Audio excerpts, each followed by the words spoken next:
हम लोग श्रीमद् भगवद गीता के 7वें अध्याय के 24वें श्लोक को देख रहे हैं और आज इस पे दूसरा दिन है। भगवान, मान लो कोई पूछे कि भाई जब आपकी सेवा से, आपके भजन से असीमित लाभ मिलता है और देवताओं के भजन से सीमित लाभ मिलता है, तो सब लोग आपकी उपासना ही क्यों नहीं करते? तो उसका कारण क्या है? लोग जो कम बुद्धि वाले, क्षमा कीजिएगा, मिस्टेक हो गई, जिनके पास बुद्धि है ही नहीं, कम वाली तो मतलब कुछ होगी, जिनके पास बुद्धि है ही नहीं, वह लोग ऐसा सोचते हैं कि भगवान पहले निराकार थे और अब साकार रूप में आ गए। Is okay? कम स्कोप है थोड़ा बहुत, मतलब कम का है थोड़ा बहुत, लेकिन जब है ही नहीं तो ऐसी बात बोलेगा क्यों? अगर कोई कहे कि भाई सूर्य की रोशनी से सूर्य आया है, तो आप क्या कहेंगे? कम बुद्धि की बुद्धि है ही नहीं। क्या तुम्हारे पास बुद्धि है ही नहीं क्या? ऐसा बोलेंगे ना, तो यही बात उनको बोली जाएगी। भाई निराकार से आकार कैसे आ सकता है? जिसमें जो वस्तु है ही नहीं उससे वो वस्तु कैसे आएगी? निराकार में आप बताएं, बहुत सिंपल सा प्रश्न करूंगा, निराकार में क्या चीज नहीं है? आकार। सिंपल। गधों को जो चीज है ही नहीं वहां से वह चीज वैसे कैसे आएगी? चीनी में नमक कितना होता है? होता ही नहीं तो है। कहे चीनी से ही सारा नमक आया, अरे चीनी से नमक कैसे आया? तो ये बात उन गधों को नहीं समझ में आती है। गधा शब्द हम थोड़ा सा खराब बोल रहे हैं, चलिए वापस ले लेते हैं। अबुद्धि लोगों को, जिनका बुद्धि नहीं है, और ऐसे लोग गुरु साधु बन करके घूम रहे हैं। भारत में बहुत चलता है निराकार से, सब बराबर है, सब बराबर है। उसी निराकार से, ओंकार से, होता नहीं कहाँ क्या, ओंकार तो खैर चलो भगवान का नाम है, उस निराकार से ही ये सारे आए। ये सब बेवकूफ़ी है। इसका मतलब है कि भगवान की कृपा उनको नहीं प्राप्त हुई है। ये बात आज सारार्थ वर्षन में हम सुनने वाले। पहले मेरे पीछे बार श्लोक बोल लीजिए। अव्यक्तम व्यक्तिमापन्नम मन्यन्ते माम बुद्धयः, अव्यक्तं व्यक्तिमापन्नं मन्यन्ते माम बुद्धयः, परम भावम जानन्तु ममा अव्यम अनुत्तमम। परं भावमजानन्तो ममाव्ययमनुत्तमम्। आप भी चेंज करने लगे, परंपरा शुरू कर दिया श्लोक चेंज करने की। कुछ लग रहा है भगवान गलती बोल दी है तो चेंज कर, संस्कृत में मिस्टेक थी कुछ। परम भावम अजानन्तो ममाव्यम अनुत्तमम, परं भावमजानन्तो ये फंस ममाव्ययमनुत्तमम्। जाता है। आप मम कर रहे थे कल। ठीक से बोला जाए भाई। ममाव्यम अनुत्तमम, परम भावम अजानन्तो ममाव्यम अनुत्तमम। परं भावमजानन्तो ममाव्ययमनुत्तमम्। अनुमम, अनुमम कहाँ से आ गया भाई? सब रिकॉर्डिंग खराब कर रहे हैं। परम भावम अजानन्तो ममा अव्यम अनुत्तमम। परं भावमजानन्तो ममाव्ययमनुत्तमम्। अब ठीक है। अव्यक्तम व्यक्तिमापन्नम मन्यन्ते माम बुद्धयः, अव्यक्तं व्यक्तिमापन्नं मन्यन्ते माम बुद्धयः, परम भावम जानन्तु ममाव्यम अनुत्तमम। परं भावमजानन्तो ममाव्ययम् अनुत्तमम्। अव्यक्तम, मैं पहले अव्यक्त था अर्थात निराकार था, व्यक्तिमापन्नम, और अब व्यक्ति अर्थात साकार रूप में प्राप्त हुआ हूँ। मन्यन्ते माम अबुद्धया, जिनके पास बुद्धि ही नहीं है वह ऐसा मानते हैं। ऐसा क्यों मानते हैं? क्योंकि बुद्धि नहीं है इसलिए ऐसा मानते हैं। समझा? शास्त्र ऐसा नहीं वर्णन कर रहा है, वो ऐसा मानते हैं। उसे पूछो कि कहाँ लिखा है ईश्वर निराकार है? पहली बात तो ईश्वर मतलब कंट्रोलर, मतलब नियामक, नियामक मतलब एक व्यक्ति, व्यक्ति निराकार नहीं हो सकता है, लेकिन उनके मन में आ जाता है। ये बात कहाँ से आई? क्या निराकार गीता बोल रहा है? तो ये सब बातें इनके मन की उपज हैं। मन है लेकिन बुद्धि नहीं है। मन से मान ले रहे हैं लेकिन बुद्धि नहीं है। वस्तुतः बुद्धि मतलब वह बुद्धि नहीं है, बुद्धिमान तो लोग बहुत हैं, लेकिन शास्त्र ज्ञान भी है, लेकिन वह बुद्धि नहीं है जो भगवान के द्वारा प्रदत्त है। यह समझना होगा। ददामि बुद्धि योगम तम ये न माम उपयन्ति ते। बुद्धि तो भगवान सबको दे रहा है, ये भी तो एक बुद्धि की उपज है ना कि भगवान निराकार है। काफी फर्टाइल ब्रेन है, निराकार से आकार आ रहा है, तो ये बहुत दिमाग लगाया उन्होंने, लेकिन वह बुद्धि नहीं जो भगवान के द्वारा दी जाती है। समझ में आया? देखिए, जब हम भगवान की प्रीति पूर्वक सेवा करते हैं तो भगवान ऐसी बुद्धि देते हैं जिससे हम उनकी प्राप्ति कर सके। बात बहुत सिंपल है। भगवान की शरणागत होकर भगवान को प्रणाम करके, साउंड बंद है क्या? सब लोग को आ रहा है आवाज़? बाकी हाँ ठीक है। आपके जिसने मैसेज किया उसी का साउंड खराब होगा। तो भगवान को प्रणाम, शास्त्र क्या बोल रहा है? अश्वमेध यज्ञ करने वाला दोबारा जन्म लेगा। लेकिन भगवान को प्रणाम करने वाला दोबारा जन्म नहीं लेगा। अब आप बताइए, अब देखिए, अब भी कोई भगवान को ना प्रणाम करे और लगे अश्वमेध यज्ञ करने के लिए 4-5 एकड़ में मात्र, तो अब वह बेवकूफ कहा जाए कि नहीं? आप बताइए कौन ऐसा व्यक्ति होगा जो उसको बेवकूफ नहीं कहेगा? अरे अश्वमेध यज्ञ करके भी तुम जगत में ही रहोगे ना फिर। लेकिन अब श्रद्धा नहीं होगी तो वह भगवान को प्रणाम नहीं करेगा। जिसकी श्रद्धा होगी वो पूछेगा लेफ्ट से करूं कि राइट से करूं, है ना। लेकिन जिसकी नहीं होगी वो तो करेगा ही नहीं। बात बहुत सिंपल है। आप में से कोई बचने वाला नहीं जगत में, सब भगवान के पास चले जाओगे। क्यों? क्योंकि भगवान की भक्ति कर रहे हैं। लेकिन ऐसी बुद्धि भगवान सबको नहीं दे रहे हैं। उनको भगवान की कृपा प्राप्त नहीं हुई है, इसलिए सिंपल से कार्य को नहीं कर पा रहे। Simple means simple. यस, क्योंकि वो ऐसी बुद्धि नहीं चाहते हैं। अरे भाई, प्रचार करने का प्रयास तो आपने कई बार किया ना। यथावत भगवत गीता यथारूप भी बोलेंगे, इनको यथारूप नहीं चाहिए। जैसी नहीं है वैसी चाहिए, जैसी नहीं है वैसी ही चाहिए। कृष्ण नहीं बोलना है, कृष्ण के शरणागत नहीं है जाना है, उनके अंदर एक अव्यक्त है, उसकी शरणागत जाना है। ये तुमको अर्थ कौन व्यक्त किया? कहां लिखा है गीता में? लेकिन नहीं मानेंगे। एकदम से कहते ना, आपने कभी देखा हो कि नहीं देखा होगा, गौशाला में बैल को कभी गाय दवा देने के लिए जाएंगे तो चारों पांव ऐसे फ्रीज कर लेता, ऐसे करके हिलेगा ही नहीं। ऐसे करके लोग अड़ जाते, नहीं भगवान निराकार है, ईश्वर निराकार। जबकि बात ही कहना गलत। ईश्वर मतलब नियामक, और नियामक व्यक्ति होता है, नियामक शक्ति नहीं होता है। तो ऐसा क्यों? परम भावम अजानंतु, मेरे पर सर्वश्रेष्ठ। देखिए, परम का मतलब सबसे पर है, परतर नहीं बोल रहे हैं। परम मतलब सर्वश्रेष्ठ, सबसे श्रेष्ठ। भाव अर्थात सत्ता, बुद्धि, अस्तित्व, सब बातें आई थी, उसको नहीं जानते हैं। और मम अव्ययम अनुत्तमम, मैं अव्यय हूँ, मैं अव्यय मतलब निर्विकारी हूँ, भगवान श्री कृष्ण कह रहे हैं, शाश्वत हूँ। और अनुत्तमम, मुझसे कोई श्रेष्ठ नहीं, ये सब बातें वे नहीं जानते। अब आगे पढ़ते हैं।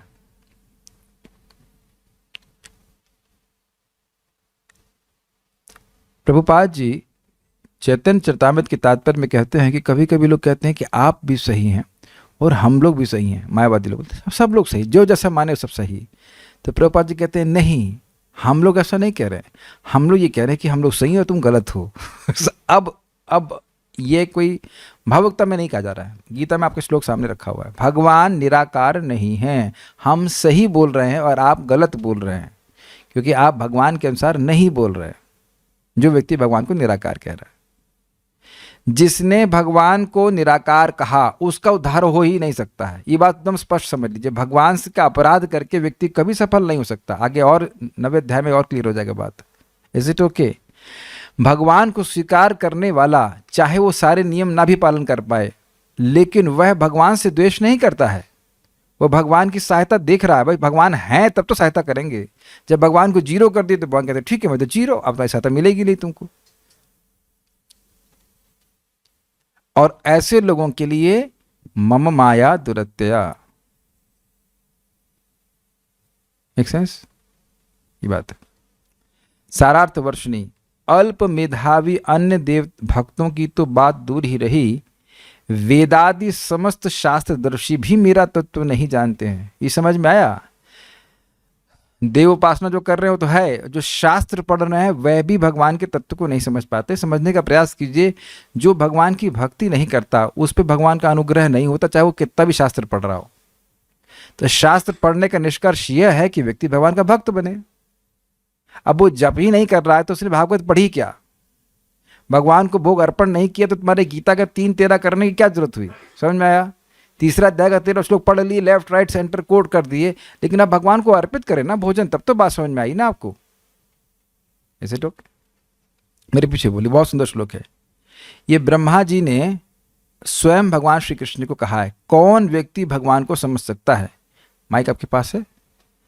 अथापि ते देव पदाम्बुजद्वय प्रसादलेशानुग्रहीत एव हि। अथापि ते देव पदाम्बुजद्वया प्रसाद लेशानुगृहीत एव हि जानाति तत्त्वं भगवन् महिम्नो नाचान्य एकोऽपि चिरन् विचिन्वन्। जानाति तत्त्वं भगवन् महिम्नो न चान्य एकोऽपि चिरं विचिन्वन्। अथापि ते देव, हे देव, हे भगवान श्री कृष्ण, पदाम्बुजद्वय, आपके दोनों चरण कमल के प्रसाद के लेश से अनुग्रहित, जो आपके दोनों चरण कमलों की कृपा के लेश मात्र अनुग्रह को प्राप्त किया है, एव ही, वही, एव भी वही अर्थ है और ही भी वही अर्थ है, मतलब निश्चित केवल वही व्यक्ति जानाति तत्वम भगवन महिम्नो, हे भगवान आपकी महिमा के तत्व को वही समझ सकता है। न च अन्य,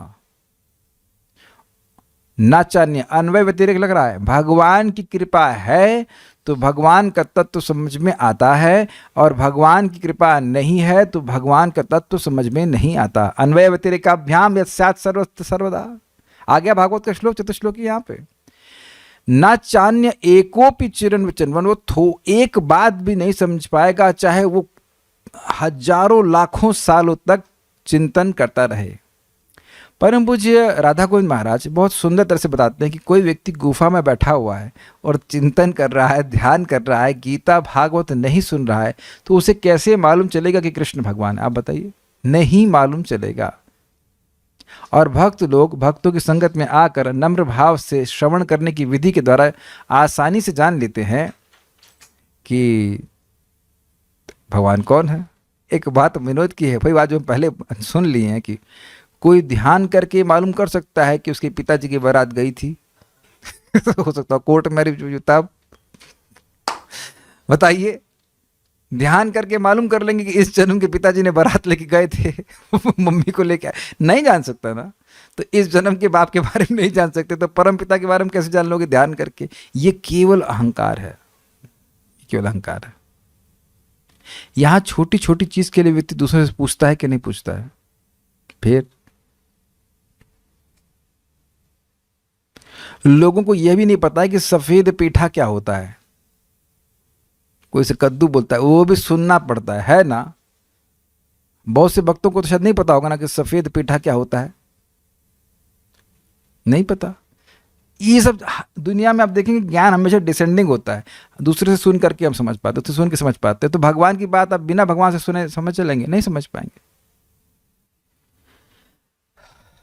तो इससे क्या सीख रहे हैं? भगवान की भक्ति, भगवान को अगर समझना है तो भगवान को प्रसन्न करना पड़ेगा, और वो हम भक्ति के द्वारा करते हैं। तो जो भक्ति नहीं करता वह नहीं समझ पाएगा इस बात को। हे देव, हे भगवान, जिन्होंने आपके पाद पद्मों की करुणा का कर्ण मात्र भी प्राप्त किया है, एकमात्र वे ही आपको यथार्थ महात्म्य, वे ही आपका यथार्थ महात्म्य जानते हैं। उनके अतिरिक्त दीर्घ काल तक अनुसंधान करने पर भी कोई आपको जानने में समर्थ नहीं होता है। श्रीमद् भागवत 10:14-29। ये ब्रह्मा ने मेरे लिए मुझसे कहा है ये कैसी टीका है? सारार्थ दर्शनी ऐसी लखी गई से भगवान श्री कृष्ण खुद टीका दे रहे हैं अपनी जो पत्र से कह रहा है ये ब्रह्मा जी ने मुझसे स्वयं कहा है इसलिए ऐसा बोल रहे हैं। मान लो ये टीका भगवान स्वयं कर रहे होते तो ऐसा बोलते ना कि देखो भाई, बोला है कि मेरी कृपा के बिना कोई समझ नहीं सकता है। जब ब्रह्मा जी नहीं समझ सकते तो फिर हम कैसे समझ सकते हैं? ठीक है। अब एक बात विचार कीजिए, यानी कि जिसको कृपा मिल गई वो समझ सकती है और समझ सकता है। यद्यपि यहाँ सकता है बोला गया, लेकिन सकती है भी बोला गया, और इसको हम लोग भागवत में सुन चुके हैं। माता जी लोगों का भी नाम लिया गया था। जो भगवान को समझने, भगवान के तत्व को समझने वाले लोग हैं, उन्हें माता जी लोगों का भी नाम था। देवाहुति माता का नाम था, आकुति माता का नाम था, ऐसे बहुत सारी माताओं का नाम भी था। यानी आप यह नहीं कह सकते कि आप भगवान को नहीं समझ सकते, और आप यह भी नहीं कह सकते कि भगवान को समझ सकते हैं। यदि हम भगवान की कृपा को छोड़ दें तो भगवान को कोई भी नहीं समझ सकता, लेकिन भगवान की कृपा अगर प्राप्त हो गई तो भगवान को कोई भी समझ सकता है। Is that okay? बिल्कुल स्पष्ट समझ लें, भगवान को किसी भी व्यक्ति की कृपा उसको प्रसन्न करके प्राप्त होती है। There is no other way. ऐसा नहीं कि हम किसी की जेब से चुरा लें, पॉकेट से मार लेना। तो भगवान को हम कैसे प्रसन्न कर सकते हैं? बहुत सिंपल। जो प्रामाणिक वैष्णव हैं उनके अंदर रह करके हम भगवान को प्रसन्न कर सकते हैं। अच्छा, वो भी कोई नई बात नहीं बताते हैं। भगवान को प्रसन्न करने का क्या तरीका है? उनके बारे में सुनना, उनके बारे में बोलना, उनका स्मरण करना, उनका पूजन करना। Simple simple simple. और कठिनाई क्या है कि कभी कभी भक्त ही इसका विपरीत प्रचार करते हैं। अरे भाई, सुनते ही रहोगे, कुछ सेवा भी करोगे? अरे बस सुनते हैं आप और कुछ सेवा नहीं करते आप। और कठिनाई जानते क्या है? सुनना ज्यादा टफ होता है, और बात हाथ पैर की सेवा करते रहना तो ठीक है, लेकिन यह प्रभुपाद जी के प्रथम स्कंद में हम तात्पर्य में पढ़ चुके हैं कि हाथ पैरों से जो सेवा की तो ठीक है, लेकिन जिस प्रकार का प्रेम भगवान से श्रवण कीर्तन के द्वारा प्राप्त होता है वैसा नहीं होता है किसी चीज से। ऐसा नहीं कहा जा रहा है कि आप भोजन नहीं बनाइए, ना कुछ करिए, लेकिन इसका मतलब ये नहीं कि हम सुने ही नहीं भगवान के बारे में। ये चीज को फोकस करके चलना चाहिए। तो जब व्यक्ति भगवान के बारे में सुनता है तो भगवान उस व्यक्ति को आसक्त कर लेते हैं। ये तो सुना था आपने, मैया आसक्त मनः पार्थ योगम युंजन मदाश्रय। तो हमें आसक्त नहीं होना है, शायद ध्यान दीजिएगा। हमें आसक्त, भगवान कह रहे हैं कि तुम मुझ में आसक्त हो, लेकिन हमको आसक्त नहीं होना है। हमें खाली भगवान के बारे में सुनना है। आसक्त भगवान कर देंगे। कैच किया? आप इस जगत में किसी व्यक्ति के प्रति आसक्त होते नहीं हो जबरदस्ती, खाली सुनते हैं उसके बारे में, ये है, वो है, ऐसा है, वैसा है। अच्छा, सुन सुन के हम आसक्त हो जाते हैं किसी भी वस्तु या व्यक्ति के प्रति। आप अलग से आसक्त होने का प्रयास नहीं करते हो। ये कैच कर रहे हैं कि नहीं? सुनते जाएंगे तो आसक्त होते जाएंगे, जितना आसक्त होते जाएंगे उतना ही भगवान कह रहे तुम जो समग्रम बिना संशय के और समग्रता में समझ लोगे। एक और बात समझना चाहिए कि सेवा का उद्देश्य होता है सेव्य को संतुष्ट करना। इतनी बात भी नहीं समझ में आती है, सब बुद्धिमानों को समझ में आती है। किसी वैष्णव को आप बुलाते हैं भाई उनकी सेवा करने के लिए, क्या जूते मारने के लिए? I mean please forgive my language, लेकिन पॉइंट इज उसको संतुष्ट करने के लिए। ये तो सबका गोल रहता है, एकदम क्लियर है। किसी भक्त को आपने इन्वाइट किया, किसी को इन्वाइट किया, उसको सुखी करने के लिए। Is it not? सिंपल सी बात है ना। तो ये फॉर्मूले बताए जा रहे हैं कि भगवान के बारे में सुनने से भगवान प्रसन्न हो जाते हैं। यहां भी तो भगवान कह रहे सुनो। यहां तो भगवान नहीं कह रहे अर्जुन से जाके तुम पानी लेके आओ फल लेके आओ। वैसे तो ठीक है, आगे बोलेंगे पत्रम पुष्पम फलम तो हम बोलेंगे, लेकिन अभी तो नहीं बोल रहे हैं। बोल रहे हैं ना सुनो। हमको तो समझ में नहीं आ रहा है कि फिर सेवा क्या है। आप एकदम स्पष्ट बात को समझने का प्रयास कीजिए। जो अपने ही घर स्थान में रहकर नियमित रूप से भगवान के बारे में सुनता है वह भगवान को जीत लेता है। और बड़ी रुचिकर बात सोचिए, एक और बात सोचिएगा, हमारी सारी इंद्रियां इस समय कान के पीछे हैं। अगर उठा लें अपनी बॉडी को, ले इन दोनों कानों कहीं और ले जाएं तो बॉडी उसके पीछे जाएगी कि नहीं जाएगी? मेरी भाषा समझ में आ रही? बड़ी रोचक भाषा आचार्यगण यूज करते हैं। कान के पीछे इंद्रियां हैं, कान सेवा कर रहा है कृष्ण की, कृष्ण के बारे में सुन रहा है, और हाथ भी अब और कुछ काम नहीं, फूल माला नहीं बना रहा है काम बैठ कर सुन रहा है। ठीक है, हम सहयोग करेंगे। अब सुनिए, फूल माला बनाने का काम अलग है। कुछ बात समझ रहे हैं कि नहीं समझ रहे हैं? ये बात सबको समझ में आ रही? आपने इस समय अपनी सारी इंद्रियों को कान के पीछे लगा रखा है। कानों को डिस्टर्बेंस नहीं होना चाहिए। जाओ जाओ जाके तुम कान भगवान की सेवा करो, और इस कान से आप भगवान को पकड़ लेंगे। ठीक है। भक्त्या श्रुतग्रहीतया, प्रथम स्कंद दूसरा अध्याय। वह भक्ति, बढ़ी हुई भक्ति के द्वारा भगवान पकड़ में आते हैं।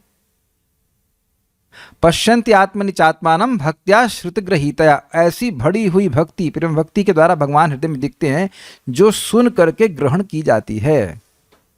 और वहाँ जीव को समझ टीका करते हैं, ये श्रुति पे इतना ज़्यादा बल दिया जा रहा है कि बिना श्रवण किए भगवान की भक्ति नहीं स्थिर हो पाती। तो ये सिंपल सी बात है। तो भगवान की कृपा प्राप्त करने का पहला बात यह है कि व्यक्ति सुने। जैसे हम ये सुन रहे हैं कि भगवान की कृपा प्राप्त करके भगवान समझ में आएंगे, जब ये सुनेंगे ही नहीं तो भगवान समझ में कैसे आएंगे? I think it's very clear. अतएव मेरे भक्त वृंद के अतिरिक्त अन्य सभी मेरे तत्व ज्ञान के संबंध में अल्प बुद्धि विशिष्ट हैं। काफी सुंदर अच्छी भाषा का प्रयोग कर रहे हैं।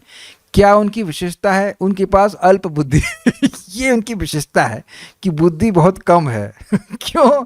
जो भक्त हैं वो बिल्कुल सीधी बात समझ में आ जाती है, और जो भक्त की संगत नहीं करता वो चाहे कितना हो प्रकांड पंडित हो, वह नहीं, वह बुद्धि है ही नहीं उसके हाथ। वही बक देगा बस के कि भगवान निराकार है, खत्म करो। इसलिए कहते हैं अव्यक्तम इत्यादि। बुद्धिहीन लोग मुझे अव्यक्त प्रपंचातीत निराकार ब्रह्म ही मानते हैं, अर्थात निर्विशेष ब्रह्म मानते हैं, और मेरे इस वर्तमान स्वरूप को माइक आकार युक्त तथा वसुदेव के घर में जन्म प्राप्त समझते हैं। हिंदी सबको समझ में आ रही है? वे मानते हैं कि ब्रह्म है और उस ब्रह्म से ही ब्रह्म को जब माया के द्वारा आच्छादित कर देते, काट देता, जैसे ब्रह्म काटा नहीं हो सकता, लेकिन वो भी ये भी संभव करा देते हैं कि जब ब्रह्म परिचिन्न हो जाता है माया के द्वारा, तब वो है भगवान के रूप में आता है। वो अच्छा है, सतगुण की वृत्ति है। होता ही नहीं, क्या क्या बातें करते। पहली बात कठिनाई तो ये है, कहते हैं सर्व खलु इदम ब्रह्म, सब कुछ ब्रह्म है, और फिर कहते हैं कि ब्रह्म सत्य जगत मिथ्या। तो अगर जब सब कुछ ब्रह्म है तो जगत क्या है? ब्रह्म है, तो फिर ये मिथ्या जगत कहाँ से आ गया? और उसी मिथ्या जगत के चक्कर में कहते हैं कि ये भगवान जो है ना, ये भी मिथ्या है। ये ही सबसे बड़ा अपराध है। सुन लीजिएगा, अपराध से बचना चाहते हैं, सबसे बड़ा अपराध भगवान के प्रति ये है कि उनके नाम को, रूप को, गुण को हम भौतिक माने बस। और उनसे पूछो कि जब सब कुछ जगत मिथ्या है, तो आप ये जो बोल रहे हैं कि जगत मिथ्या है, यह भी तो जगत के अंदर ही है ना, तो ये बात भी झूठी है। सब कुछ केवल आप जो बोल रहे हैं बस वही सत्य है। बहुत सारे उनके झूठ में आप विरोधाभास देखेंगे। ये बात वे मुझे माइक आकार वाला ही समझते हैं, क्योंकि उन्हें मेरा परम भाव अर्थात मायातीत स्वरूप, जन्म, कर्म, लीला आदि का ज्ञान नहीं है। मतलब माया से परे भगवान का क्या स्वरूप है, कैसे वे सृष्टि के पहले भी रहते हैं, इस समय भी हैं और प्रलय के बाद भी विद्यमान रहेंगे, यह सब वो नहीं जानते। न ही जन्म के बारे में जानते हैं, न कर्म और लीला के बारे में। इस हम लोग कल चर्चा कर चुके थे। कैसा भाव? वह भाव जो नित्य और सर्वोत्कृष्ट है। नित्य मतलब अव्ययम, और सर्वोत्कृष्ट मतलब अनुत्तमम। भगवान श्री कृष्ण के परे अब और कोई सत्ता नहीं है, यह वह नहीं जानते। क्या बोल रहे हैं? उनका धारणा क्या है? ब्रह्म, निर्विशेष ब्रह्म भगवान के परे है। तब गड़बड़ हो गया कि नहीं? निर्विशेष ब्रह्म ज्योति भगवान श्री कृष्ण के अंग कांति है, और वो उल्टा घुमा दे रहे हैं, तो ये गलती हो जाएगी। सत्ता मतलब एग्जिस्टेंस, स्वभाव, अभिप्राय, चेष्टा, जन्म, क्रिया, लीला तथा पदार्थ, ये सभी भाव हैं, यानी भाव शब्द का अर्थ है। ऐसा मेदिनी नामक शब्दकोश में कहा गया। इसकी व्याख्या हम लोग कल कर चुके हैं, तो अभी धर्म नहीं समझा रहे। ये सभी भगवान के संबंध में दिव्य हैं। श्रील रूप गोस्वामी ने लघु भागवतामृत ग्रंथ में प्रतिपादित किया है कि भगवान के स्वरूप, गुण, जन्म, कर्म, लीला आदि अंत रहित हैं, अतः वह नित्य है। अब इस पर एक बड़ी रोचक बात है। जब आप भगवान श्री कृष्ण की लीला कुछ भी पढ़ रहे हो, कोई भी लीला उठाओ पढ़ने के लिए, तो वो लीला किसी न किसी ब्रह्मांड में चल रही होती है लाइव। इस समय जैसे हम ये श्लोक बोल रहे हैं, तो इस समय भगवान भी कहीं ना कहीं किसी ब्रह्मांड में अर्जुन को यह श्लोक बोल रहे होंगे। जितने समय जब भी आप गीता पढ़ रहे हैं, तो सीधे आप कनेक्ट कर रहे हैं। मेरी कुछ बात समझ में आ रही है?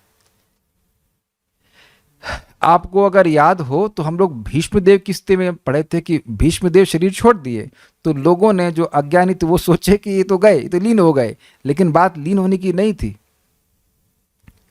और वहां उदाहरण दिया गया था कि जैसे पक्षी पेड़ पे होते हैं और वो सूर्य को अस्त होता हुआ देखते हैं तो चुप हो जाते हैं, वो सोचते हैं कि सूर्य की सत्ता समाप्त हो गई, लेकिन सूर्य कहीं उदित हो रहा होता है। कितना सुंदर उदाहरण है ना। उसी प्रकार से भीष्मदेव शरीर छोड़ दिए तो ऋषि मुनि जो आसपास थे वो चुप हो गए, वो सोचे कि ब्रह्म में लीन हो गए, लेकिन ब्रह्म में लीन नहीं, वह भगवान की लीला में और कहीं प्रवेश कर गए। Make sense? ये केवल रियलाइजेशन की बात है। इसीलिए जैसे ही आप गीता पढ़ते हैं तुरंत कुरुक्षेत्र में, मतलब जहां भगवान कहीं किसी कुरुक्षेत्र में कहीं और भगवान अर्जुन को ये उपदेश दे रहे होते हैं। इसीलिए भगवान के नाम, रूप, गुण, कर्म के जैसे संपर्क में आते हैं, हम भगवान के संपर्क में तुरंत आ जाते हैं। और देखिए बात तो सीधी यह है कि जीवन इसलिए है कि अगर हम लोग कर सकें तो 24 घंटे भगवान के नाम, रूप, गुण, लीला में संलग्न रहना चाहिए। कर नहीं पा रहे हैं इसलिए कम से कम नियमित तो करें, रेगुलरली तो करें। ये सबसे महत्वपूर्ण बात है। इन केस कोई उपदेशामृत का डिस्ट्रीब्यूशन कर रहा है तो उसे पता होना चाहिए बात। सारे उपदेशों का सार यही है ना, स्वयं भी भगवान का श्रवण कीर्तन करे और दूसरों को भी मौका दे श्रवण कीर्तन करने का। ये प्रभुपाद जी के तात्पर्य में बिल्कुल स्पष्ट देखेंगे। In principle one should chant Hare Krishna 24 hours, और रीड श्रीमद् भागवतम 24 आवर्स। सिद्धांत तो यह है कि 24 घंटे भगवान का नाम बोलना चाहिए, 24 घंटे भागवत पढ़ने चाहिए। लेकिन एक डाउट मेरा जरूर होगा, प्रभुपाद से मिलूंगा, प्रभुपाद जब हम भागवत पढ़ेंगे तो जब भी कैसे करेंगे, ये दो मुख होने चाहिए फिर तुम्हारे पास, तब तो कर सकते हैं, दोनों एक साथ कैसे करेंगे? प्रभुपाद विल एक्सप्लेन करेंगे, बेवकूफ तुम समझते नहीं है they are not different, okay whatever. But ये प्रभुपाद जी एकदम लिखे हैं, आप कहीं भागवत हम लोग पढ़ते जा रहे हैं, देखेंगे आप, बिल्कुल देखेंगे इसमें ऐसा होता है। तो ऐसा नहीं है कि हम गीता पढ़ रहे हैं और भगवान कहीं गीता नहीं पढ़ा रहे हैं। एक बात सिंपल समझिए, मैं यहां पे वृंदावन धाम में लाइव क्लास दे रहा हूं, आप अपने घर से बैठे कनेक्ट कर रहे हो कि नहीं कर रहे हो? जूम डिवोटीज लाइव कनेक्ट कर रहे हैं कि नहीं? जब हमारे लिए संभव है तो भगवान के लिए संभव क्यों नहीं? भावुकता की क्या बात है इसमें? बस यहां दिख रहा है, वहां हमको दिख नहीं रहा है, एक दिन दिखेगा भी। परम पूज्य भक्ति तीर्थ महाराज की जीवनी सुना रहे थे परम पूज्य राधानाथ महाराज, और वो कह रहे थे कि उनके बहुत अच्छे मित्र थे और शरीर छोड़ते समय भक्ति तीर्थ महाराज परम पूज्य राधानाथ महाराज के संग भगवान श्री कृष्ण की लीलाओं का श्रवण कीर्तन कर रहे थे, और अकस्मात वो बड़े उत्साहित होकर कहे कि we have made it, we have made it. महाराज के क्या हो गया भाई आपको? तो कह रहे हैं कि जब मैं अब ये अनुभव कर रहा हूँ कि जब हम इन लीलाओं को पढ़ रहे हैं तो हम सीधे इन लीलाओं में प्रवेश कर गए, और यही आप तीसरे स्कंद में भी देखने वाले हैं। निरीक्षम तल लीला तल लोकः, जैसे ही उद्धव जी को भगवान का स्मरण कराया गया तो भगवान के लोक में चले गए। इसीलिए तो भगवान की कथा अद्भुत लगती, अलग लगती है, क्योंकि इस जगत पे रहते हुए भक्त को जगत से अलग कर देती है, भगवान का संपर्क प्रदान करती है। श्रीधर स्वामी ने भी कहा है, मेरा परम भाव अर्थात स्वरूप अव्यय स्वरूप, जैसे भगवान श्री कृष्ण हैं वैसे ही प्रकट होते हैं। कई बार आप लोग सुन चुके हैं कि सूर्य अब हर दिन नया नहीं उगता है वही सूर्य है, उसका अव्यय रूप है, वह प्रकट कर देता है। अर्थात नित्य विशुद्ध ऊर्जित सत्व मूर्ति। इसका क्या मतलब है? बढ़ा हुआ विशुद्ध सत्व, भगवान का एग्जिस्टेंस है वो शुद्ध सत्वात्मक है, उसी को प्रकट करते हैं। हमको दिख रहे हैं, इसका मतलब यह नहीं है कि वे गुणों से बने हुए स्वरूप को स्वीकार करते हैं, ये बात है। तात्पर्य प्रभुपाद जी का, देवताओं के उपासकों को अल्पज्ञ कहा गया है। भगवान कृष्ण अपने साकार रूप में यहाँ पर अर्जुन से बातें कर रहे हैं, किंतु तब भी निर्विशेषवादी अपने अज्ञान के कारण तर्क करते रहते हैं कि परमेश्वर का अंततः स्वरूप नहीं होता। श्री रामानुजाचार्य की परंपरा के महान भगवत भक्त यामुनाचार्य ने इस संबंध में 2 अत्यंत उपयुक्त श्लोक कहे हैं। मेरे पीछे बोली, बहुत सुंदर श्लोक है। त्वां शील रूप चरितहि परमा प्रकृष्टैः, त्वां शील रूप चरितैः परम प्रकृष्टैः, परम ऐसे बोलिएगा, त्वां शील रूप चरितैः परमा प्रकृष्टैः, त्वां शील रूप चरितैः परमा प्रकृष्टैः, सत्त्वेन सात्विकतया प्रबलैश्च शास्त्रैः, सत्त्वेन सात्विकतया प्रबलैश्च शास्त्रैः, प्रख्यात देव परमार्थ विदां मतैश्च, प्रख्यात देव परमार्थ विदां मतैश्च, नैवासुर प्रकृतयः प्रभवन्ति बोद्धुम्, नैवासुर प्रकृतयः प्रभवन्ति बोद्धुम्। हे प्रभु, व्यासदेव तथा नारद जैसे भक्त आपको भगवान रूप में जानते हैं। मनुष्य विभिन्न वैदिक ग्रंथों को पढ़कर आपके गुण रूप तथा कार्यों को जान सकता है और इस तरह आपको भगवान के रूप में समझ सकता है। अर्थात साधु भी बोल रहे हैं और शास्त्र भी बोल रहे हैं, किंतु जो लोग रजो तथा तमोगुण के वश में हैं, ऐसे असुर तथा अभक्त गण आपको नहीं समझ पाते। जैसे सूर्य सामने हो तो भी जिसको अब मोतिया बिंद है उसको नहीं दिखेगा कि सूर्य सामने है, ऐसे अभक्त वेदांत उपनिषद तथा वैदिक ग्रंथों की व्याख्या करने में कितने ही निपुण क्यों ना हो, वह भगवान को समझ नहीं पाते। ब्रह्म संहिता में बताया गया है कि केवल वेदांत साहित्य के अध्ययन से भगवान को नहीं समझा जा सकता है। ध्यान दीजिए, ये नहीं कह रहे कि वेदांत साहित्य के अध्ययन से समझ नहीं सकते, केवल वेदांत साहित्य अर्थात भगवान की भक्ति नहीं करे और केवल शास्त्र पढ़ता रहे तब उसका कुछ फायदा नहीं होता है। परम पुरुष को केवल भगवत कृपा से जाना जा सकता है। अब जब हम भगवान की कृपा प्राप्त करना ही चाहते हैं तो समझ लेना चाहिए कि कौन सी चीज भगवान को सबसे अधिक प्रिय है।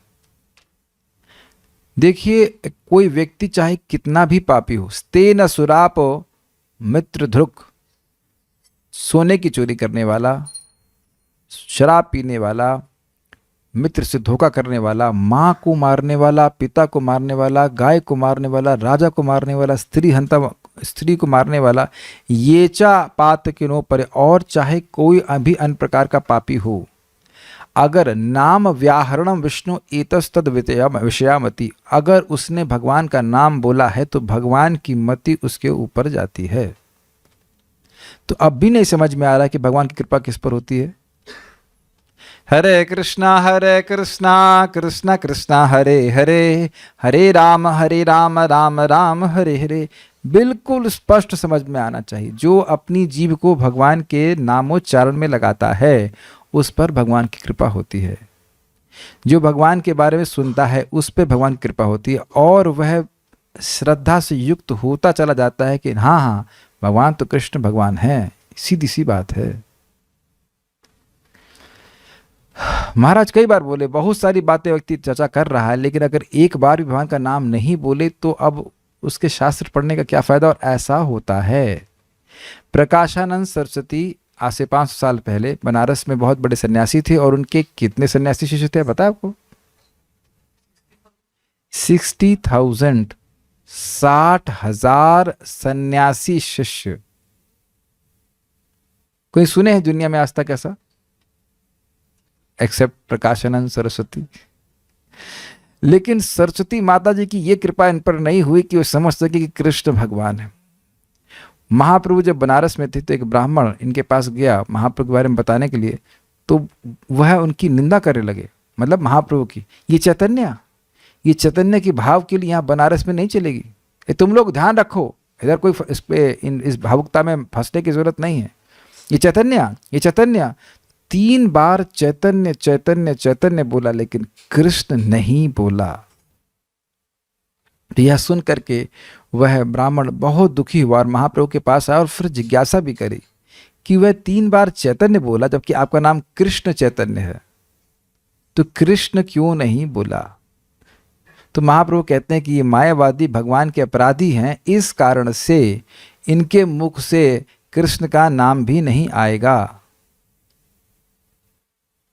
और प्रभुपाद वहां तात्पर्य में कहते हैं कि अगर वह कृष्ण बोल भी दें तो यह कभी समझ नहीं पाएंगे कि ये कृष्ण का नाम स्वयं कृष्ण है।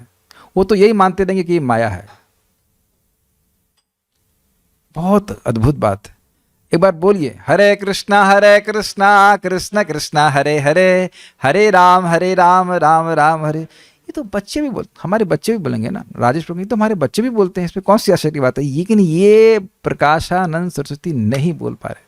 आप लोगों को विश्वास होता है बात पे? ऐसा कैसे हो सकता है? इतना पढ़ रहा है, लेफ्ट राइट वेदांत सूत्र पढ़ रहा है, कृष्ण का नाम मुख से क्यों नहीं आ रहा है? क्योंकि कृष्ण का नाम भगवान है। जब तुम भगवान का अपराध करोगे तो भाई घर पे आएंगे भगवान, हमारी जीप पे आएंगे? आने ही वाले नहीं है। आप ये देखिएगा कि लोग नहीं बोल पाते भगवान का नाम। आप लोग बोल पा रहे तो आसान लगता है। मछली जो पानी में तैरती रहती है तो कोई दिक्कत नहीं होती है, लेकिन आप पानी में कैसे सांस लेंगे? लोगों के मुख से नाम निकलता नहीं है, इतना एवर्जन रहता है। देखिए, बात समझने का प्रयास कीजिए। श्रद्धा नहीं है ना तो एकदम सिंपल साधन को भी व्यक्ति नहीं स्वीकार करता है। और इस श्रद्धा भगवान में आ जाना ये भक्तों का सबसे बड़ा उपहार है।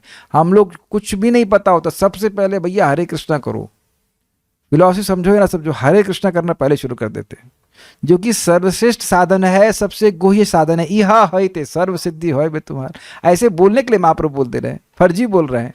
जपीते जपीते मोई होइला पागल कि ना किबा मंत्र दिला गोसाई किबा तारा बल, जपीते जपीते मोई होइला पागल। हे गोस्वामी, क्या नाम था उनका, ईश्वरपुरी पाद को बोले, महाप्रभु बोल रहे हैं, भगवान स्वयं बोल रहे हैं कि आपने ऐसा कौन सा मंत्र दे दिया गोसाई कि मैं जपते जपते पागल हो गया। जो महामंत्र भगवान को पागल कर देगा, अब उसकी शक्ति का अंदाजा लगा सकते हैं आप।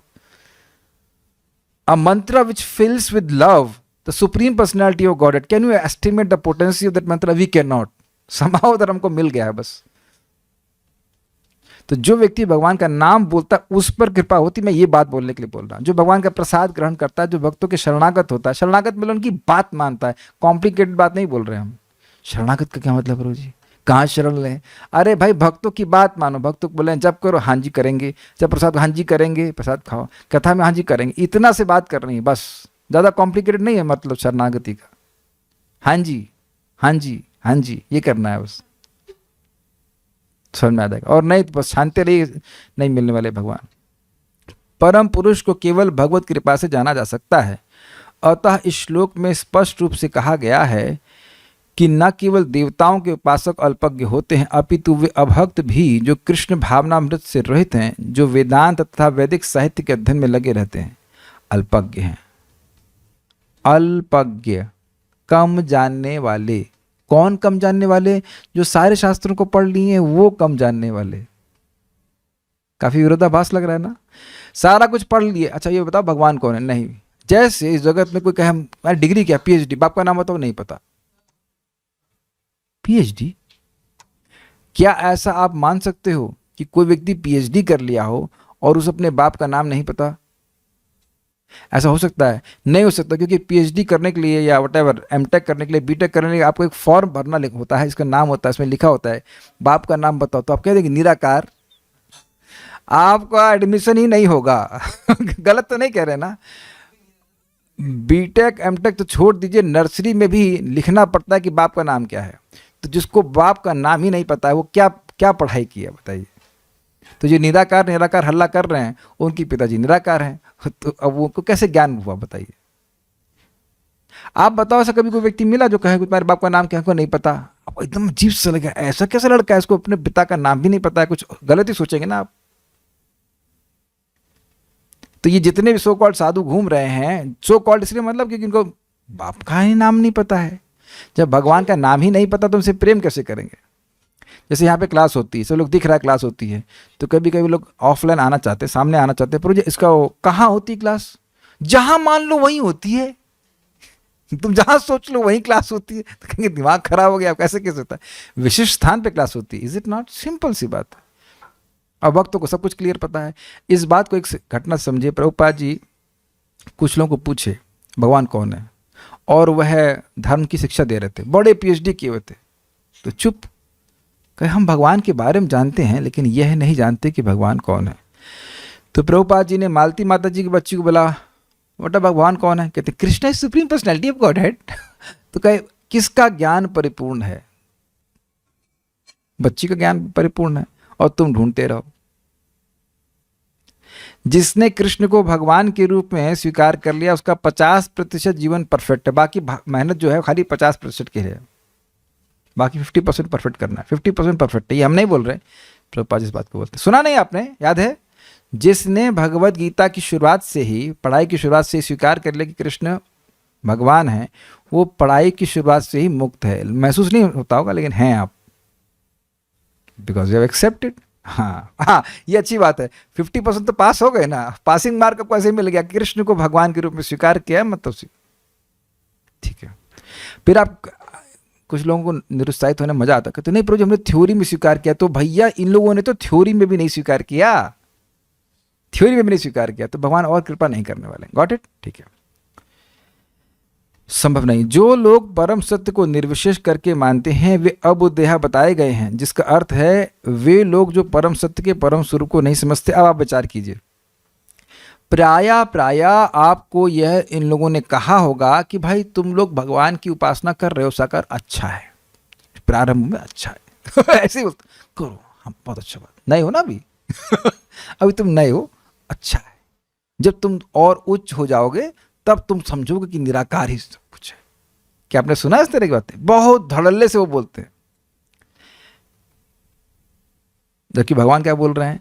जो इस प्रकार की निराकार उपासना में लगा है वो क्या है? बुद्धि है ही नहीं. तो उनसे पूछो कि आप किस आधार पर अपने आप को सर्वश्रेष्ठ मान रहे हैं, तो कोई उत्तर नहीं होगा. श्रीमद् भागवत में बताया गया है कि निर्विशेष ब्रह्म से ही परम अनुभूति प्राप्ति प्रारंभ होती है, जो ऊपर उठती हुई अंतर्यामी परमात्मा तक जाती है, किंतु परम सत्य की अंतिम अवस्था भगवान है। वदन्ति तत्त्वविदस् तत्वम यज् ज्ञानमद्वयम् ब्रह्मेति परमात्मेति भगवान इति शब्दते। तो उस तत्व को, उस अद्वैत तत्व को, जो तत्व को जानने वाले हैं वही ब्रह्म परमात्मा भगवान के रूप में जानते हैं। इसकी व्याख्या और करने की जरूरत नहीं, आप सब समझते हैं। आधुनिक निर्विशेषवादी तो और भी अधिक अल्पज्ञ हैं, क्योंकि वे पूर्वगामी शंकराचार्य का भी अनुसरण नहीं करते, जिन्होंने स्पष्ट बताया है कि कृष्ण परमेश्वर हैं। शंकराचार्य जी यद्यपि निर्विशेषवाद को प्रस्तुत किए, लेकिन वो बोलते हैं नारायण पर अव्यक्तात्, नारायण अव्यक्त के भी परे हैं, वह निराकार नहीं है। वो स्वयं शंकराचार्य जी बोलते हैं, लेकिन वह शंकराचार्य जी को स्वीकार नहीं करते। बल्कि शंकराचार्य जी एक बुढ़ा व्यक्ति था बनारस में, सुना सा, तो गंगा जी के तट पर वो व्याकरण का अभ्यास कर रहा था, तो वह उसकी भर्त्सना किए और वो लिखे भज गोविंदम गोविंदम भज मूढ़मते अंतकाल सन्हित काले नहीं नहीं रक्षति दुक्र करने। गोविंद का भजन करो, गोविंद का भजन करो, मरने वाले हो, तुम्हारा व्याकरण तुम्हारे काम नहीं आएगा। तो अब स्पष्ट अर्थ है, गोविंद का भजन मतलब कृष्ण भगवान का भजन करो, नामोच्चारण करो। लेकिन अब इनके अनुयायी ने क्या अर्थ दिया, गोविंद जो उनके गुरु जी हैं शंकराचार्य जी, उनका नाम है, उनका भजन करने के लिए बोल रहे हैं। यह तो शंकराचार्य जी नहीं बोल रहे। तो वो देख रहे हैं भगवान के प्रति द्वेष, भगवान के व्यक्तित्व के बारे में उनको वो स्थापित ही नहीं करने देना चाहते हैं, ये बात। अतः निर्विशेषवादी परम सत्य को न जानने के कारण सोचते हैं कि कृष्ण देवकी तथा वासुदेव के पुत्र हैं। क्षमा कीजिएगा, वासुदेव नहीं होना चाहिए, वसुदेव होना चाहिए। वसुदेव के पुत्र हैं, या कि राजकुमार हैं, या कि शक्तिमान जीवात्मा है, और यही भगवान के प्रति सबसे बड़ा अपराध है। भगवद गीता 9.11 में भी इसकी भर्त्सना की गई। अवजानन्ति माम मूढ़ा मानुषिम तनुमाश्रितम। मूढ़ का मतलब क्या होता है, बेवकूफ। वो जो मूर्ख है, अबुद्धि है, वह सोचता है कि भगवान मनुष्य के तनु का, तनु मतलब शरीर का आश्रय लेके आते। जैसे हम लोग इस शरीर का आश्रय लिए हैं, ऐसे भगवान आते। केवल मूर्ख ही मुझे सामान्य पुरुष मानते। तथ्य तो यह है कि कोई बिना भक्ति के तथा कृष्ण भावनामृत विकसित किए बिना कृष्ण को नहीं समझ सकता। इसकी पुष्टि भागवत में 10:14-29 में हुई है, जो अभी हमने बोला था, मेरे साथ में बोली। अथापि ते देव पदाम्बुजत्वय प्रसादलेशानुग्रहीत एव हि जानाति तत्वं भगवन् महिम्नो न चान्य एकोपि चिरन् विचिन्वन्। हे प्रभु, यदि कोई आपकी चरण कमलों की रंच मात्र भी कृपा प्राप्त कर लेता है तो वह आपकी महानता को समझ सकता है, किंतु जो लोग भगवान को समझने के लिए मानसिक कल्पना करते हैं, वे वेदों का वर्षों तक अध्ययन करके भी नहीं समझ पाते। अब इस बात को समझने का प्रयास कीजिए। भगवान नाम में कोई भेद नहीं है। हम यह सोचते रह जाएंगे जीवन भर कि नाम कैसे भगवान से भिन्न नहीं है, लेकिन कभी नहीं समझ पाएंगे। मेरी बात समझ में आई? अगर हम केवल सोचते रहें कि भाई कैसे भगवान का नाम भगवान से भिन्न है, तो नहीं समझ पाएंगे। तो हमें क्या समझना होगा, जब हम नाम प्रभु को, नाम भगवान को प्रसन्न करेंगे तो वह अपने को प्रकट करेंगे, वह अपने इस दिव्य गुण को हमारे हृदय में प्रकाशित करेंगे। कैसे हम जब हम हरे कृष्णा बोल रहे हैं तो साक्षात हमारी जीभ पर कृष्ण भगवान आ रहे हैं। Is that clear? तो जब हम जप करने बैठें तो हम यह ना सोचें कि हमें क्या मिला है, मतलब हमें क्या मिल रहा है, हम ये सोचें किया क्या है अर्पण। Is very simple. भक्त लोग बड़ा सोचते हैं, आज हमको प्रभु अच्छा नहीं लगा, आज तेरे अच्छा लगने से क्या मतलब भाई। भगवान को अच्छा लग रहा है कि बच्चा बैठ करके पढ़ रहा है, जब कर रहा है, हरे कृष्णा बोल रहा है। Is that okay? बहुत सिंपल बात लगती है। हम वहां बैठे हैं, मतलब जब करने बैठे हैं भगवान को प्रसन्न करने के लिए। Is it okay? तो ये एक सेवा हुई। और दूसरी सेवा है दूसरों को नाम देना। ये प्रभुपाद जी सूत्र बता रहे हैं। A person, just like a person is an eternal servant of Krishna, similarly he is also an eternal servant of the holy name. In that spirit, when a person chants Hare Krishna offenselessly and distributes Hare Krishna to as far as possible, then he is elevated to the understanding that the holy name of Krishna is not different from Krishna. समझ में आया? हिंदी अनुवाद। जैसे व्यक्ति कृष्ण का शाश्वत दास है जीव, वैसे ही वह भगवान के नाम का शाश्वत दास है। और इस भावना में जब वे निरपराधिक रूप से यानी अपराधों से बचते हुए भगवान का नाम बोलता है और दूसरों को भगवान का नाम देने का प्रयास करता है, दो सेवाएं, स्वयं नाम लेना और दूसरों को नाम देना, तो तब वह इस अनुभूति को प्राप्त कराया जाता है कि भगवान का नाम भगवान से अभिन्न है। समझ में आ रहा है? हम समझ गए ना कि यहाँ पे हमको वेट ही करना पड़ेगा, साधना कीजिए, लेकिन आप यह नहीं क्लेम कर सकते कि कल ही ये अनुभूति प्राप्त हो जाएगी। ठीक है? Is it clear? यस। कोई न तो मनोधर्म द्वारा और न ही वैदिक साहित्य की व्याख्या द्वारा भगवान कृष्ण या उनके रूप को समझ सकता है।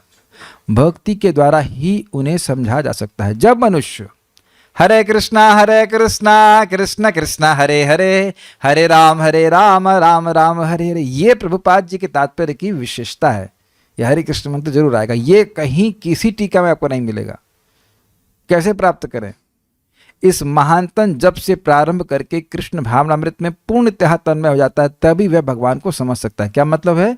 जब से शुरू करे और फिर जब करते करते धीरे धीरे वह अभ्यास करे कि अपने हर कार्य को भगवान से कनेक्ट कर दे, तब वह भगवान को समझ पाएगा। क्यों? क्योंकि भगवान उसको प्रकट कराएंगे।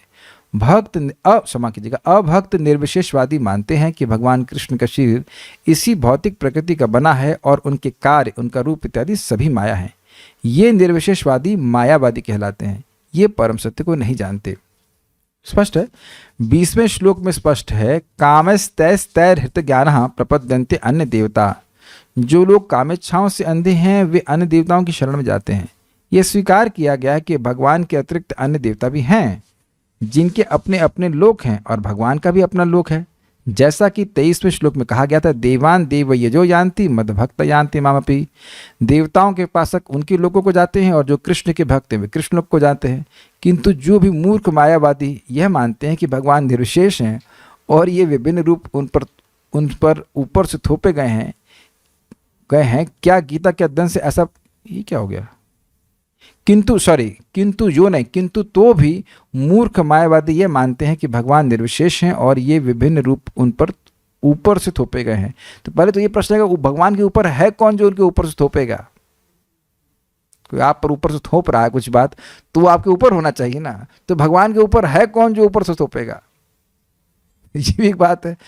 और इसी बात को एक्सप्रेशन करते हैं, एक्चुअली आप भी भगवान हो, आप भगवान थे, अच्छी थ्योरी, लेकिन माया ने को पकड़ लिया। तो अब प्रश्न ये है कि जब हम भगवान थे तो माया कैसे पकड़ ली? और जब, हाँ, इसका मतलब माया अधिक शक्तिशाली, तो फिर माया भगवान हुई। और माया जब तब पकड़ ली, अब मैं कमजोर हूँ तो क्यों छोड़ देगी? ये तो समझ नहीं आता कि क्यों छाड़ेगी भाई, नहीं छाड़ने जाने देगी। लेकिन ना, आपको ज्ञान हो जाएगा तो आप समझ जाएंगे भगवान। ऐसे बकवास करते हैं लोग। बहुत प्रसिद्ध लोग भी ऐसे बकवास करते हुए देखे जाते हैं। बड़े लाइक अखंड ब्रह्मचारी भी ऐसी बकवास करते हुए देखे जाते हैं। क्या गीता के अध्ययन से ऐसा प्रतीत होता है कि देवता तथा उनके धाम निर्विशेष हैं? कुछ है ही नहीं भाई। अगर कुछ नहीं है, अगर कहीं कुछ है नहीं, तो इन लोगों के पास, इनके भेजे में बुद्धि ही नहीं है, जिसका प्रमाण हमारे सामने यहाँ पे है।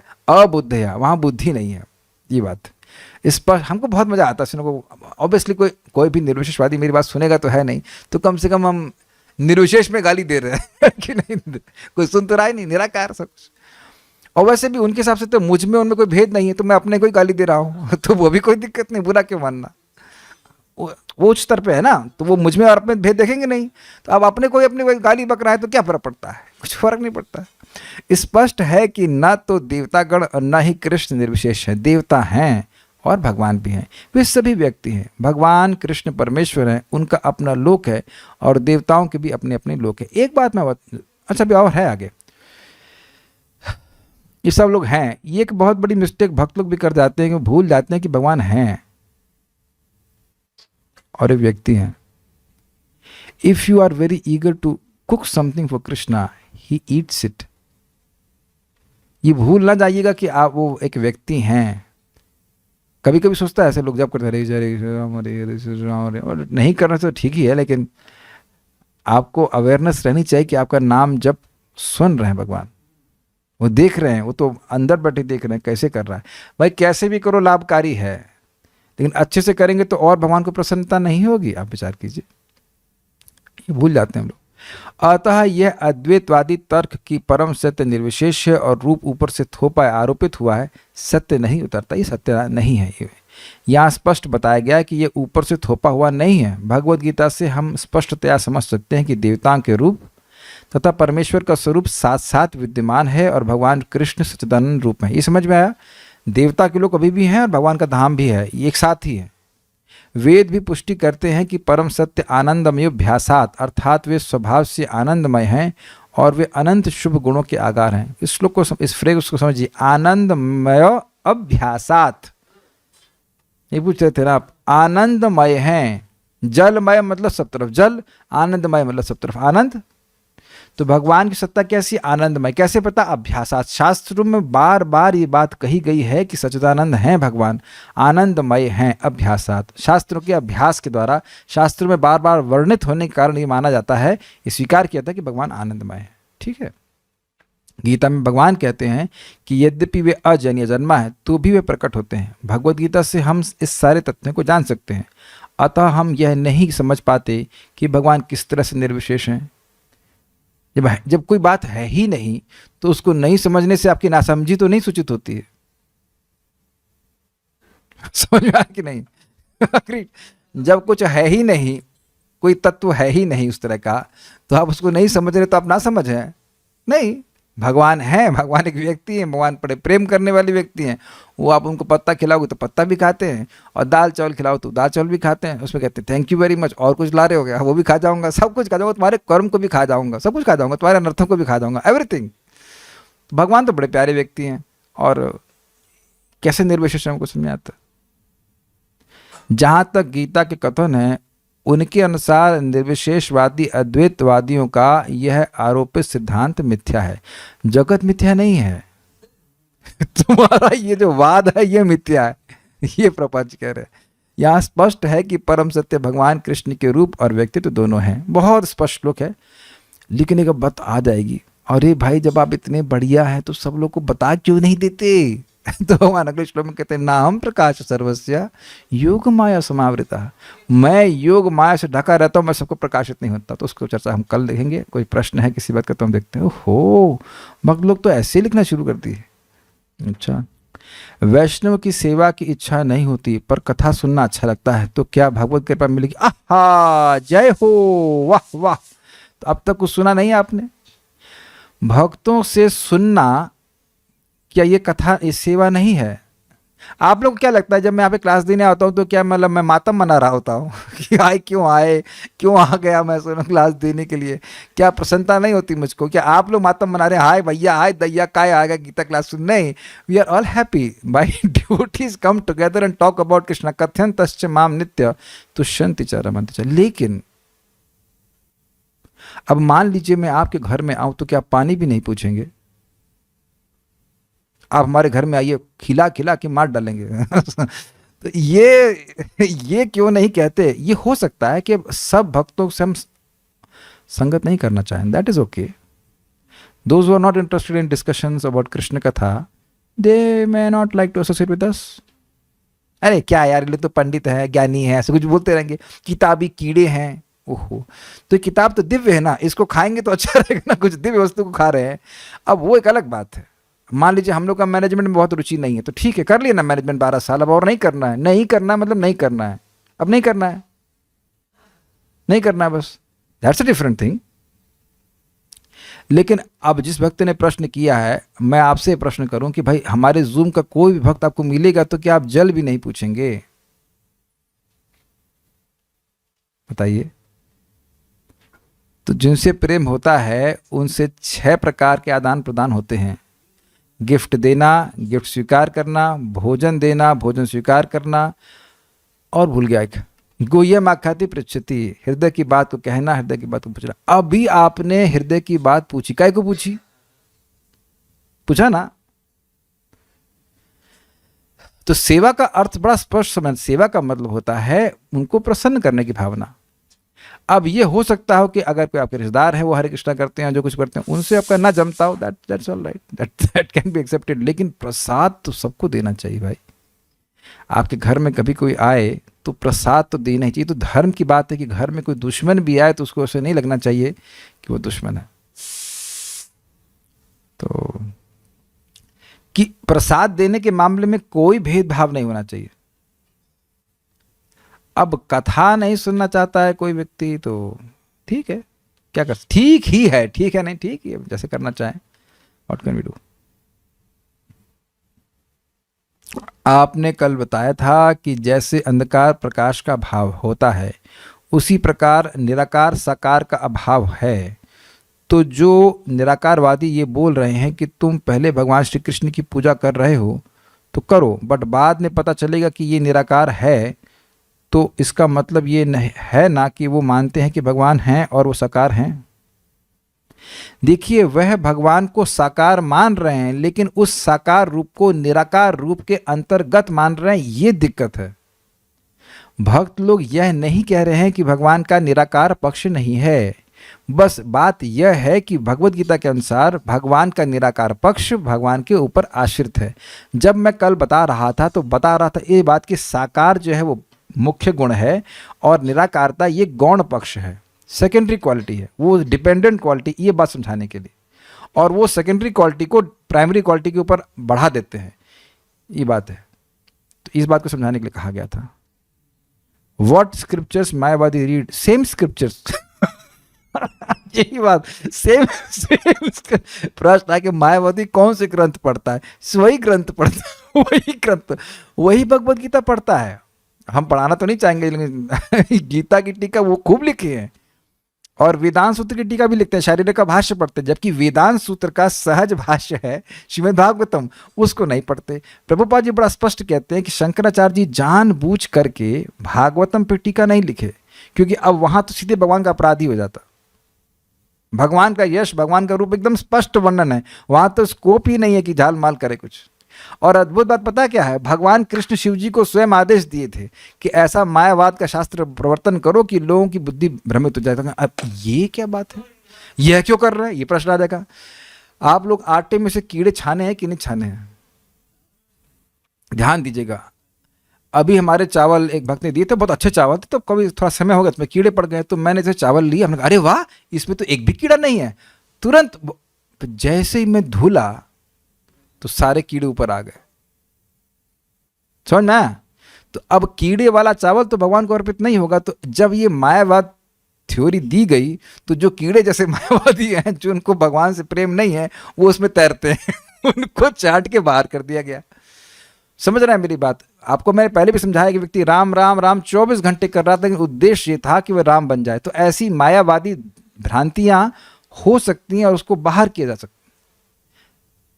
इसको ऐसे लोगों को बाहर करने के लिए फिलॉसफी दी कि वो छट जाए, सीव समझते हैं, इंग्लिश में सीव कहते हैं, छल नहीं, वो छलने की तरह कार्य किया, असली भक्त अलग हो जाएं और निर्विशेषवादी अलग दिख जाएं, इसलिए ऐसा बोला। इतना सुनने पर भी क्यों समझ में नहीं आता और बाद में भूल जाते हैं, इसको हम कैसे समझें। अच्छा, ये समझ में आया कि भगवान का नाम क्या है, तो कृष्ण नाम है। उनको प्राप्ति करने का उपाय क्या है, हरे कृष्णा कृष्ण कृष्णा हरे हरे, हरे राम राम राम हरे। ये तो वैष्णवी को भी पता है, इज इट नॉट, छुटकी को और अनंत को भी पता है। इतना समझ में आ गया। अच्छा, उनके घर का एड्रेस पता है, गोलोक वृंदावन। उनकी गर्लफ्रेंड का नाम पता है आपको, राधा रानी। उनकी पत्नी का नाम पता है आपको, रुक्मणी माता। तो बहुत कुछ पता है। इतना भी निर्विशेषवादी को नहीं पता, वो तो बस निराकार है, तो उनसे तो बहुत ज़्यादा जानते हैं आप। और दूसरी बात, इतना सुनने का क्या मतलब है, ये इतना सुनने का क्या अर्थ है अभी तो इस समय आप सुनना शुरू किए। अगर प्रश्न कर लीजिए कि इतना अभी सुन रहे हैं, उससे पहले तो नहीं सुन रहे थे ना। लेकिन हम मजाक में उत्तर नहीं देंगे, हम सीरियस उत्तर दे रहे हैं। देखिए, जब चित्त सतोगुणी होता है, देखिए 3 प्रकार के चित्त हो गए, सतोगुणी, रजोगुणी, तमोगुणी। तो तमोगुणी चित्त कैसा होता है, जैसे फर्श पे आप गीले पांव से पांव रखिए और कुछ इंप्रेशन ही नहीं बनेगा, तो ये होगा तमोगुण चित्त, कुछ समझ में नहीं आ रहा कि क्या बोल रहे हैं। रजोगुणी चित्त में व्यक्ति का चित्त ऐसा हुआ जैसे कि मट्टी, सूखी मिट्टी, पांव रखेंगे कुछ इंप्रेशन बनेगा, संस्कार बनेगा और फिर वो समाप्त हो जाएगा। तो रजोगुणी चित्त में व्यक्ति के सुनता है, कुछ कुछ समझ में आता है, लेकिन बात फिर वो गायब हो जाती है। लेकिन अगर कीचड़ में पांव धरेंगे, जब वहाँ से बाहर निकालेंगे तो वह छप जाएगा। तो चित्त जब सतोगुणी होता है, तो हम जब भगवान की बात सुनते हैं तो वो याद रहती है। यह अनुभव करेंगे आप, साधना करते रहें, सतोगुणी जीवन आचरण करते रहें, तो आप देखेंगे कि बात भगवान की चिपक जाती है। जो आपने गीता में सुना, एक बात आपको दिमाग में ज़रूर चलती रहेगी। देखिए, मैं अपने चित्त में अवस्था को बता रहा हूँ, ऐसा नहीं कि हम कोई बहुत प्रगति कर गए, लेकिन इतना बात है, मुझे हर दिन ये याद रहता है कि मैं शरीर नहीं हूँ। Now not that I have to hear it, but kind of for few seconds और अवेयरनेस रहती है कि मैं देह नहीं हूँ। ऐसा नहीं कि सारी भोग इच्छा समाप्त हो गई है, सब मैं पूरा पवित्र हो गया हूँ, लेकिन I am seeing it on a daily basis. और ये भी याद रहता है, अरे आज के लिए तो है पैसे, आज की रोटी के पैसे ले, कल के लिए चिंता भगवान करेंगे। Just life goes super easy. और दूसरी तरफ देख रहे हैं लोग लगे पड़े हैं लाने में, खाओ भाओ, ये लाओ वो लाओ ये लाओ, तो ये भूल गए कि हम तो आत्मा है। तो कुछ भक्ति का अभ्यास गंभीरता से करें तो आप समझेंगे। जिस व्यक्ति ने प्रश्न किया, उनको आपको जप सुधारने की बहुत जरूरत है कि जप में बहुत अच्छे से सोते हैं। हम नाम नहीं ले रहे हैं, लेकिन जप में जब सोना बंद करेंगे तो थोड़ा सा प्रगति अनुभव करेंगे। प्लीज़ बुरा नहीं मानिएगा, लेकिन आप ऐसा करते हो तो हमारा कर्तव्य बिना नाम लिए बता दें इस बात को। जब अच्छे से करेंगे तो बात समझ में आएगी। कहेंगे प्रभु जी आप उत्तर जानते नहीं इसलिए ऐसे बोल रहे हैं। नहीं, हम उत्तर जानते हैं इसलिए सब बोल रहे हैं। If you chant nicely you will understand. एक प्रश्न आ रहा है कि मायावादी लोग भगवान के बारे में चर्चा क्या करते हैं जब उनके रूप की बात नहीं करते? तो यही चर्चा करते हैं कि भगवान का रूप नहीं है, यही प्रमाणित करने का प्रयास करते हैं। देखिए, अगर आप सच बोलें तो आपको ज़्यादा बात नहीं बोलनी होगी। जब आप झूठ बोलेंगे तो उसको समझाने के लिए इधर उधर पैतरेबाजी करनी पड़ती है। Got it? यही स्थापित करने का प्रयास करते हैं कि भगवान नहीं है, यही चर्चा करते हैं। निराकारवादियों का खंडन, इनका द्वेष करना चाहिए या उन्हें नेग्लेक्ट करना चाहिए? देखिए, निराकारवाद का खंडन प्रभुपाद जी चैतन्य चरितामृत बताते हैं एक वैष्णवाचार्य का मुख्य कार्य है। निर्विशेष शून्यवादी पाश्चात्य देश तारणे। निर्विशेषवाद का खंडन करना ये बहुत इंपॉर्टेंट है। आप लोग श्रीपाद रामानुजाचार्य जी की जीवनी सुने और मध्वाचार्य जी की, तो वो तो धुआं उड़ा देते हैं। मध्वाचार्य तो मतलब टिकने ही नहीं देते थे। ये निर्विशेषवाद भगवान के प्रति अपराध है। उनसे द्वेष नहीं कर रहे हैं, ध्यान दीजिएगा, उन व्यक्तियों से द्वेष नहीं कर रहे हैं। वो सब भगवान के सेवक ही हैं, लेकिन बिविल्डर्ड हैं। वो जो फिलॉसफी है उसका खंडन किया जा रहा है, उसकी भर्त्सना की जा रही है। हम कर रहे हैं कि भगवान कर रहे हैं? पहले ये बताइए। भगवान द्वेष नहीं कर रहे हैं, भगवान डांट रहे हैं, क्योंकि इस बात को स्वीकार करने से जीव की अधोगति होती है। पता है क्या होता है? पेड़ बनते हैं लोग तमोगुण में, बिल्कुल घोर तमोगुण में। ये सब बात है। द्वेष करने का मतलब होता है उससे मतलब वो क्यों प्रगति कर रहा है। यहाँ तो उल्टा है, वो प्रगति नहीं कर रहा है इसलिए बोल रहे हैं। महाप्रभु स्वयं मायावाद संप्रदाय में संन्यास ले लिया था, लेकिन उनसे मिलते नहीं थे। जो बोलते आइए भोजन करने के लिए, कहते मेरा कहीं और, मैं जरा व्यस्त हूँ। बनारस में रहते हुए भी एक बार भी उनके यहाँ भोजन नहीं ग्रहण किए। और चैतन्य चरितामृत बड़ा स्पष्ट है, जब वो लोग भक्त बन गए तो यद्यपि उस पर लिखा, यद्यपि उन्होंने भोजन को भगवान को अर्पित नहीं किया था, लेकिन भगवान चैतन्य महाप्रभु ने फिर भी स्वीकार किया कि कम से कम नाम बोलने लग गए थे। This was amazing. क्योंकि वह भगवान का नाम बोलने लग गए थे, इसलिए महाप्रभु ने उस दिन भोजन उनके साथ करना स्वीकार किया। See how dear a person becomes by chanting Hare Krishna, also accepting Krishna. वो लोग स्वीकार करने लगे थे कृष्ण को। सब आएगा। इस गीता के बाद हम भगवान ने चाहा तो चैतन्य चरितामृत ही पढ़ाएंगे, जहाँ से छोड़ा था वहीं से पढ़ाएंगे, तो एकदम महाप्रभु की लीला से सबको समझ में आ जाएगा। प्लीज़ उससे पहले कोई नहीं मरेगा। Please here that, this is very nice. देखिए क्या होता है, मुझे पता है जब शुरुआत में लोग पढ़ते हैं तो कुछ समझ में नहीं आता कि क्या है, लिखा है क्या है। जब एक बार आपको दिखने लग जाता है तब लगता है वाह, इसे तो बताना चाहिए भाई। ये शायद कभी आप सुने नहीं ना, ये बात शायद कभी नहीं सुने होंगे। हम एकदम आपको दिखाएंगे, ये देखिए लिखा हुआ है तात्पर्य में। जब मायावादी के प्रति महाप्रभु इतनी कृपा कर सकते, तो अगर आप 16 माला जप कर रहे हैं तो क्यों नहीं आपका भोजन स्वीकार करेंगे? और अगर भगवान आपका भोजन स्वीकार करेंगे तब तो हो गई ना, आपकी कृपा मिल गई ना। I am just one point, चाहे कृपा आपका भोजन स्वीकार कर रहे हैं, चाहे आपका जल स्वीकार करना, चाहे कुछ भी। Okay, so we will stop here. Srimad Bhagavad Gita की जय, श्रील प्रभुपाद की जय, निताई गौर प्रेमानंदे।